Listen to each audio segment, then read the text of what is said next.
Taiwan Semi spiking after topping fourth quarter estimates and sharing a bullish 2024 outlook thanks to strength in AI. Our next guest says it's one of the best ways to play a bubble he sees forming. Here to explain is Deepwater Asset Management managing partner Doug Clinton. Doug, great to have you on. So talk about what you mean when you say you believe that we have an AI bubble ahead of us. How is that expected to play out, and how would you try to benefit from it? Mike, I think we're in basically 1995. If we comp the AI boom to the dot-com boom in the 2000s. So in our view, we have 3 to 5 years of kind of stocks continuing to work higher. Those stocks that have AI exposure getting higher and higher multiples. In many cases, I think we'll see higher and higher revenue and earnings as some of these companies build out infrastructure, TSM included. And then we'll get to a peak at some point. That's what happens with every bubble. I think we're 3 to 5 years from that. And I think that's where things get hard. As an investor, it's always fun to play bubbles on the way up. It's easy to cheerlead, but you need to find liquidity when mania takes hold in the market. And like I said, I think we're not there yet, even though we've seen companies like NVIDIA run 200+% in the past year. Yeah, and it's interesting because NVIDIA clearly is benefiting from this huge step function increase in revenue and earnings off of this build out of AI capabilities. But it also seems to be benefiting from the fact that it's the one widely acknowledged pure play on this trend. It's so visible in terms of how it's going to benefit there. Does the market lack for other good ways to play this at this point? I think it is hard. I mean, you look at the Mag 7, all of those companies do have real legitimate AI exposure. They have good products and they will benefit from that.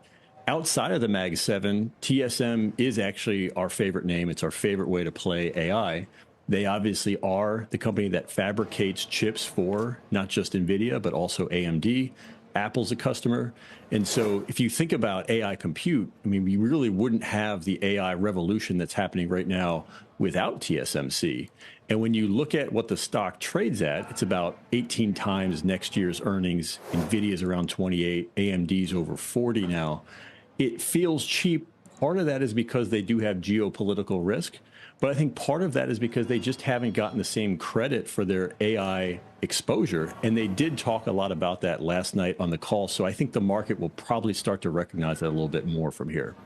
Yeah, I mean, I guess it's always a struggle when investors realize one component of a company's business is riding the big trend that everybody wants, but it's kind of diluted by other areas. I mean, that's arguably what's going on in some of the other semiconductor stocks. I mean, no other semi charts really look like NVIDIA or AMD at this point. That's right. I'll tell you, from our perspective, one of the toughest things to do is to find sort of smaller mid-cap public stocks that have, to your point, really true and significant AI exposure. So at Deepwater, we invest in both public and private markets. We've been spending a lot of time actually in the private markets where we are finding more companies, particularly in later stage venture, that do have almost all of their revenue, all of their business exposed to AI. Companies like Anduril, who I would argue is the leading defense tech company in the world, they are a leader in AI for military application. And then also companies like Hugging Face, who is really leading, I think, the open source charge in terms of powering developers, enabling them to kind of create their own applications with these many open source models that are now available.